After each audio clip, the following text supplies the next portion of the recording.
तो 28 के विधानसभा चुनाव में आपको क्या लगता है कि क्या फैक्टर मायने रखेंगे, काम करेंगे? अब की बात जो चुनाव होगा उसमें दलित मुसलमान ये ज्यादातर वोट गुर्जर वोट पिछले चुनाव में जो खिलाफ गए थे अब की बार वो कांग्रेस के साथ रहेंगे, इसलिए उन्हें संभावना है कि सचिन पायलट मुख्यमंत्री बनेंगे। सरकार बनने में खतरा ये है, एक गुट को अगर मुख्यमंत्री बनाया गया और दूसरा गुट ने विद्रोह कर दिया, क्योंकि आजकल नियम और मर्यादा में कोई बंधन नहीं है, हर एक चाहता है मुझे मौका मिले। संभावना है बहुमत आने के बाद भी तो फूट पड़ जाए। अभी 2028 का विधानसभा चुनाव होगा, तो 28 के विधानसभा चुनाव में आपको क्या लगता है कि क्या फैक्टर मायने रखेंगे, काम करेंगे? कांग्रेस बीजेपी 25 साल से सिलसिला चल रहा है, एक बार भाजपा कांग्रेस।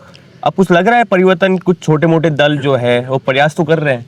देखो मुझे मेरा अनुमान है जी, अब की बात जो चुनाव होगा 28-29 में जी, उसमें राजस्थान के हिसाब से, देश के हिसाब से नहीं कह रहा हूँ, राजस्थान के हिसाब से मुझे ऐसा लगता है कि दलित मुसलमान ये ज़्यादातर वोट कांग्रेस को देंगे या कांग्रेस का कोई सहयोगी मोर्चा होगा उसको देंगे। जी, कुछ लोगों में ये धारणा है या बनाई जा रही है या दल चाहता है पता नहीं, गुर्जर वोट पिछले चुनाव में जो खिलाफ गए थे अब की बार वो कांग्रेस के साथ रहेंगे, इसलिए उन्हें संभावना है कि सचिन पायलट मुख्यमंत्री बनेंगे।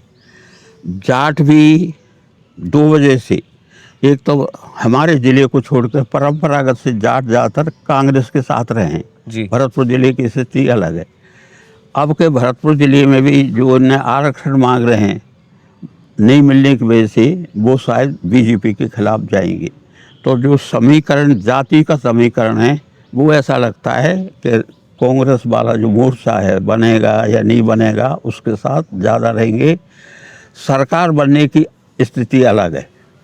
सरकार बनने में खतरा ये है, जैसे आपने बताया कांग्रेस में गुट हैं, जी, तो खतरा ये है कि एक गुट को अगर मुख्यमंत्री बनाया गया और दूसरा गुट ने विद्रोह कर दिया, क्योंकि आजकल नियम और मर्यादा में कोई बंधन नहीं है, हर एक चाहता है मुझे मौका मिले। कहीं ये भी एक संभावना है बहुमत आने के बाद भी को तो फूट पड़ जाए, एक संभावना है। जी, ये संभावना है। आपको लगता है कि जो गुर्जर है, गोविंद सिंह डोटासरा जाट समाज से जो कि पीसीसी चीफ है, वो भी चाह रहे हैं कि मुख्यमंत्री बने?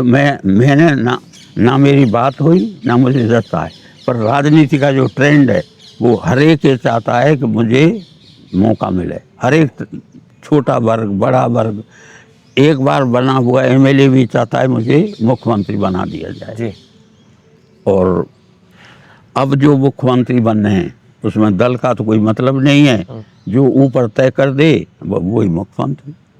कांग्रेस और बीजेपी का हाईकमान इसमें अलग है। बीजेपी हाईकमान जो है वो किसी ऐसे नेता को चुनती है जो बिल्कुल नया हो और हमारे लिए कुछ भविष्य में चुनौती ना बन जाए, जैसे कि भजन लाल शर्मा को बनाया। आपके जिले से आते हैं, क्या मानना है? देखिए, बनाने वाली बात तो मैं बिल्कुल ये मानता हूँ कि उनने इसी हिसाब से बनाया है कि हमारा कोई मुकाबला नहीं करे, हमारी कोई अवहेलना नहीं करे या हमारी किसी बात को माने नहीं।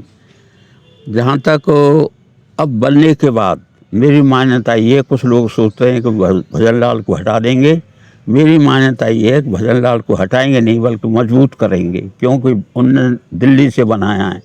अगर भजन लाल हटता है तो इसका मतलब है दिल्ली की पराजित होती है। तो चाहे मध्य प्रदेश के मोहन हों चाहे राजस्थान के ये हों, बन गए, बनाने का तरीका मेरे हिसाब से गलत है, लेकिन बन गए तो अब इन्हें हटाने की बात है जो सोचते हैं वो मुझे नहीं लगता है, बल्कि हाई कमांड जो इनका है इनको ज़्यादा मजबूत करेगा।